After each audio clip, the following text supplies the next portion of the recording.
Bonjour à tous, bonjour à toutes, je suis ravie de vous retrouver enfin dans une nouvelle vidéo. Ça sera un update lecture. Je vais essayer de faire en sorte que ça redevienne un rendez-vous hebdomadaire pour vous parler des lectures que j'ai faites la semaine passée. Mon rythme de lecture a un petit peu été troublé. Je pense que si vous suivez les vlogs, voilà, vous savez que ça n'a pas été super simple, mais je suis motivée et je pense que le contexte actuel me permet de revenir un peu plus régulièrement pour les updates lecture, et c'est surtout que mon rythme de lecture revient un petit peu à la normale. Quand je dis à la normale, c'est que j'arrive à lire un livre dans la semaine et c'est déjà super cool. Donc je me suis dit que voilà, j'allais prendre la caméra. Je me mettais beaucoup la pression en me disant il faut que je rattrape entre guillemets tout ce que j'ai pu lire auparavant pour vous en reparler, mais en fait ça faisait des lectures qui étaient beaucoup trop gros, donc je me suis dit que ça allait quand même pas être hyper pratique pour vous. Donc on repart sur voilà, de bonnes bases. Je vais vous parler des deux lectures que j'ai faites cette semaine. Il y a une BD qui est une nouveauté et un livre qui avait pas mal fait parler de lui je crois l'année dernière. Vous savez, comme d'habitude, je suis toujours un petit peu en retard, mais du coup on va commencer tout de suite. On va commencer par le roman puisque je sais que les BD c'est clairement pas pour tout le monde. Donc j'ai lu Sorcery of Thorns de Margaret Rogerson aux éditions Bragelonne. Non, pas du tout, aux éditions Big Bang, ça commence bien. Moi j'ai trouvé en fait cette version grimoire, elle est appelée comme ça, donc c'est un beau livre relié avec une jaquette. Donc je pense que si je vous montre ça, ça vous dira peut-être quelque chose. La couverture en fait du livre à la base, et voilà, il est comme ça avec le titre en vernis sélectif, et en fait les pages sont comme un petit peu des pages anciennes comme ça. C'est vraiment très joli. Je trouve qu'ils ont bien bossé sur l'objet livre en lui-même. Ça fait des beaux cadeaux, surtout si on a été fan du livre et qu'on a envie voilà, d'avoir une belle édition. Moi j'ai jamais lu en fait Sorcery of Thorns quand il est sorti, tout simplement pour la même raison que je lis pas forcément à chaque fois les grosses sorties young adult, parce que on le voit partout et forcément ça me donne pas trop envie de le lire. Cela étant, il était toujours resté un petit peu dans un coin de ma tête puisque c'est Isa des Chroniques du Hérisson qui en avait parlé. Elle avait dit voilà que ça cassait pas trop pattes à un canard, mais que c'était assez réconfortant. On était quand même dans l'univers des livres, donc il y avait quelque chose qui vraiment voilà, était très sympathique, très agréable à lire. Donc je l'avais gardé comme ça dans un coin de ma tête, et quand je suis tombée sur cette édition, je me suis dit bon allez, pourquoi pas, je vais le lire, peut-être que ça me fera du bien. Ça fait longtemps que j'avais pas lu de YA et tout ça. Je dois avouer quand même que j'étais déçue. Pour le synopsis, en fait on suit Elisabeth, qui est une jeune fille de 17 ans qui travaille dans une bibliothèque, et elle est apprentie, et elle souhaite devenir gardienne puisque dans cet univers les livres ont une sorte de magie propre, et c'est quelque chose d'assez beau parce que il y a une très belle métaphore derrière ça. S'ils sont mal entretenus, s'ils tombent dans de mauvaises mains, s'ils sont pas régulièrement voilà, consultés, choyés, et bien ils deviennent des maléfiques, des monstres. Donc je trouve que c'est une jolie métaphore sur le savoir, le fait qu'il doit être entretenu, qu'il doit être voilà, enfin j'ai trouvé que c'était assez joli. Et donc elle, son objet, l'objet de son apprentissage, c'est voilà, d'être gardienne d'une bibliothèque, de garder les livres, de surveiller qu'ils ne deviennent pas maléfiques, de surveiller leur entretien et tout ça. Donc il y a quelque chose d'assez sympa au début puisqu'on est dans cette atmosphère de grande bibliothèque. On a la directrice qui explique que Elisabeth, elle a été recueillie en fait quand elle était orpheline toute petite, et elle a grandi voilà, dans cette bibliothèque. Et un beau jour, un magicien débarque, un sorcier, et dans cet univers, les sorciers ont vraiment mauvaise réputation, surtout visiblement par rapport aux gardiens des bibliothèques. Et donc ce monsieur s'appelle Nathaniel Thorne, et donc Elisabeth va le rencontrer. C'est du young adulte, on sent forcément dès le début qu'il y aura quelque chose un petit peu entre les deux. Et à la suite de cette nuit, un maléfique va être libéré, donc un livre qui a dégénéré, qui veut aller un petit peu tuer comme ça tout le village du coin. Et donc Elisabeth va le combattre, et à la suite de ça, elle va découvrir un certain complot, des attaques sur des grandes bibliothèques qui deviennent régulières et qui s'enchaînent un petit peu. Elle va se rapprocher de Nathaniel, Nathaniel ou Nathanaël, je sais plus. Et bref, voilà, donc ils vont un petit peu devoir découvrir ce qui se trame avec ces grandes bibliothèques, pourquoi il y a des sabotages, pourquoi il y a autant de maléfiques et qu'est-ce que ça cache en fond.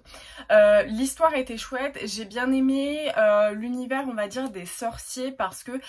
chaque sorcier, pour pouvoir un petit peu exercer sa magie, doit se lier avec un démon. C'est un peu un pacte de vie puisqu'il doit lui laisser des années de vie pour pouvoir en fait se lier à lui et ensuite se créer une relation. Et donc on suit Nathaniel avec son démon qui s'appelle Silas. Il y a vraiment une relation particulière, ça j'ai trouvé que c'était très intéressant, malheureusement c'était pas assez développé à mon sens. Et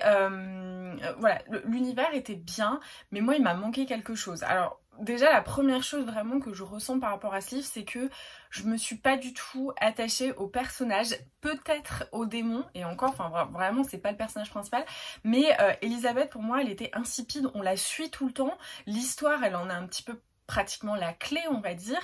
Il y a plein de mystères autour d'elle, alors peut-être qu'il y a d'autres tomes ensuite, ce qui explique, voilà, mais ça fait presque 600 pages et j'ai l'impression de pas connaître cette nana qui a quand même un destin et puis une enfance particulière, elle a grandi dans la bibliothèque et tout ça, et en fait on passe comme ça en un clin d'œil sur tous ces détails, et moi je trouve que dans ces livres-là, l'attachement qu'on va avoir au personnage, puisque on est quand même dans des livres où on sait plus ou moins comment ça va se passer, les livres de fantasy fantastique, quand vous commencez à en lire un petit peu, les schémas, alors certes les détails, l'univers et tout ça sont différents, mais les schémas sont un petit peu les mêmes, donc vous pouvez savoir un peu ce qui va se passer, mais l'intérêt c'est voilà la richesse de l'univers, la beauté des personnages, le fait qu'ils aient des caractères très chiadés, très étudiés, etc.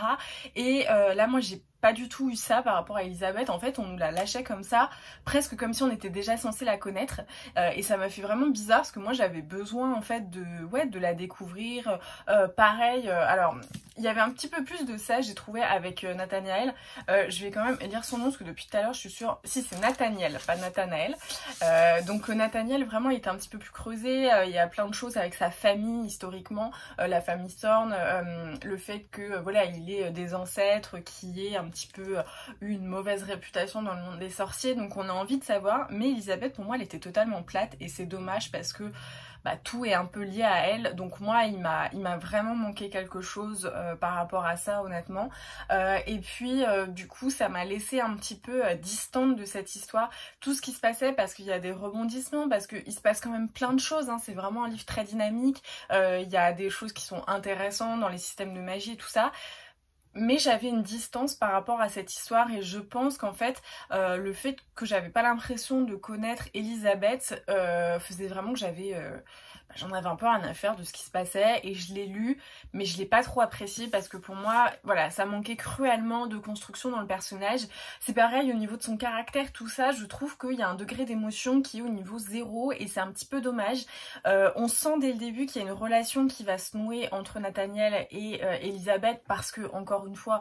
on est plutôt malin, on connaît les codes de la fantasy fantastique, il y a une rencontre au tout début, c'est clair que ça va entre guillemets tomber sur eux, mais c'est pareil, on sait que c'est évident, on sait que ça va l'être, mais je trouve que l'autrice a pas forcément fait l'effort de créer des petits moments comme ça. En fait c'est ils se parlent 2-3 fois et d'un coup ils se roulent des pelles et ils sont fous amoureux, et voilà, moi j'ai trouvé que c'était encore une fois dommage parce que l'univers est très bien, les actions sont chouettes, mais il manquait pour moi quelque chose, et le truc c'est qu'il fait 600 pages et je pense qu'en 600 pages on a le temps quand même de poser l'histoire, poser le cadre et construire nos personnages. Donc moi je suis un peu restée en dehors, je crois que j'ai dû lui mettre 3, mais pour moi c'était plus un 2,5 sur 5 sur Goodreads parce que voilà j'ai été déçue. Alors peut-être que j'en attendais beaucoup, mais c'est vrai que ouais j'attendais une autre construction, quelque chose qui me fasse un petit peu plus rentrer dedans. Je pense qu'il y a 2-3 autrices comme ça dont je parle assez régulièrement et pour lesquelles je dis que voilà, je lis absolument tout parce que je suis passionnée par ces nanas, parce que je trouve qu'elles ont des points de vue et des manières de les défendre qui me passionnent. Je pourrais les écouter pendant des heures. Je cite très souvent Digli, Myriam Mal, mais il y a également Pénélope Bagieux, et si vous connaissez Pénélope Bagieux, vous avez sans doute dû voir qu'elle a sorti une nouvelle BD qui s'appelle Les Strates et qui est un petit peu comme un journal. Alors je pense qu'en plus de ça c'est vraiment l'idée, parce que vous voyez c'est tout mou comme ça, il y a ce petit élastique comme si c'est un carnet un peu d'enfant qu'on gribouille, donc je pense que c'était vraiment l'idée.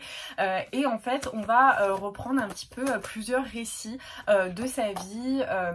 Voilà, en fait c'est dessiné donc comme toujours hein, au crayon un petit peu, enfin pas à crayon de papier mais dans l'idée voilà. Et on suit plein d'histoires qui sont pas forcément liées entre elles, qui n'ont pas forcément non plus de chronologie, mais qui vont raconter Pénélope Bagieux à des petits moments clés qui, on le comprend, en tout cas, enfin c'est implicite, ont marqué sa vie et ont eu une influence dans la personne et la femme qu'elle a pu devenir. Donc c'est très intéressant parce que ça peut passer, on commence je crois avec une histoire assez mignonne sur le chat de sa famille, le lien qu'elle a pu avoir et la force que cet animal a pu avoir dans sa construction, et petit à petit on va aller vers les relations amoureuses, vers la confiance en soi. Il y a plein de choses qui sont abordées et moi je les trouve génial parce que on peut s'identifier à tous ces petits moments. Il y a des choses un petit peu plus graves parce qu'on parle d'un sujet voilà qui est pas super et qui est une petite confidence on va dire de Pénélope Bagieux et qui peut voilà un peu serrer le cœur,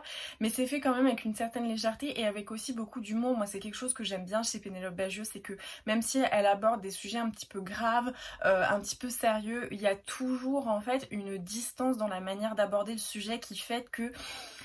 bah c'est toujours un peu drôle, elle a pas peur de se tourner elle-même en dérision, d'ajouter un petit peu d'ironie et ça rajoute quelque chose voilà, d'assez léger où on sent que c'est quelqu'un qui revoit ses souvenirs, revoit l'importance qu'ils ont pu avoir mais quand même avec une petite ironie parce que tout passe, parce que maintenant elle a une trentaine d'années et que ces choses-là qui étaient extrêmement importantes à l'époque, voilà, on parle souvent de ses petits amis quand elle avait 17-18 ans, elle pensait que c'était l'homme de sa vie et puis après elle le dit de manière très simple, 2 mois après en fait je le larguais et c'est plein d'épisodes de vie comme ça et j'ai trouvé que c'était vraiment vraiment très sympa. On apprend voilà quand elle était en Erasmus à Londres, il y a vraiment plein de choses qui sont abordées de sa vie, de l'adolescence, tout ça avec ça se ressent en fait un regard tendre qu'elle met sur elle-même. Par exemple, il y a un petit passage qui m'a fait vraiment très rire où elle était tombée folle amoureuse d'un gars au lycée ou au collège, je sais plus, à qui elle avait jamais parlé de sa vie. Je pense que le truc typique qui a dû arriver à plein de nanas. Elle se faisait des films et tout ça, elle a essayé de trouver son numéro et puis donc à l'époque elle appelait le fixe des parents pour l'avoir et en fait elle apprend qu'ils ont un concert donc elle se dit vas-y je vais y aller. Aucune de ses copines voulait y aller avec elle, donc elle y va toute seule et en fait le mec la calcule pas, personne ne sait pourquoi elle est là, elle se rend compte en fait que le gars il a une copine et du coup bah voilà c'est un peu ridicule parce que quand on voit ça avec ses yeux d'adulte on se dit mais qu'est-ce qu'on fait quand on est ado, franchement c'est n'importe quoi. Et en fait à la fin on a la Pénélope Bagieux de maintenant qui un peu revient dans le récit et qui lui dit en fait juste j'aurais aimé prendre cet ado dans mes bras et lui dire bah bravo tu l'as fait, il fallait une confiance de dingue parce que même en tant qu'adulte des fois on n'a pas envie d'aller dans une soirée où on connaît absolument personne et c'était très mignon, franchement toutes les histoires étaient hyper touchantes et voilà moi je l'ai trouvé vraiment super cool. Je pense que c'est un peu un incontournable si on aime beaucoup Pénélope Bagieux, si on suit toutes ses publications parce que si on suit Pénélope Bagieux comme ça, c'est qu'on a déjà une affinité avec la femme qu'elle est, avec les propos qu'elle défend et sa manière de voir les choses, mais je pense que ça peut aussi s'offrir entre guillemets à n'importe quelle nana qui arrive entre 20, 25, 30 ans, ou voilà, donc Pénélope Bagieux c'est un enfant des années 80 donc il y a plein de rêves par rapport à ça, mais je pense que ça peut vraiment faire écho à n'importe quelle jeune femme, parce que ça nous rappelle plein de trucs, enfin je pense qu'on est toutes plus ou moins passées par là, la découverte de la sexualité, enfin il y a plein de choses et c'est hyper intéressant. Moi j'avais vraiment presque l'impression de relire un peu un journal intime avec tous les souvenirs et toutes les émotions que ça peut procurer. Même si c'est pas nous qui l'avons vécu, on peut se retrouver un petit peu dans tout. Donc je pense que c'est vraiment un joli petit passeport pour passer l'âge adulte, pour revoir un peu nos souvenirs et vraiment c'était super chouette, j'ai passé un trop bon moment. Donc je peux que vous conseiller à glisser sous le sapin pour les cadeaux de fin d'année.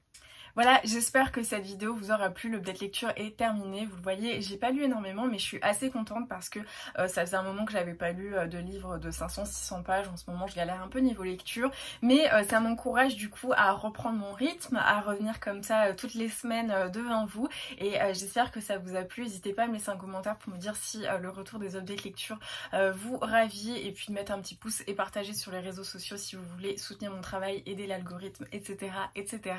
En tout cas, merci d'avoir regardé cette vidéo jusqu'à la fin, et en attendant la prochaine vidéo, je vous embrasse, je vous souhaite de très bonnes lectures et je vous dis à très vite.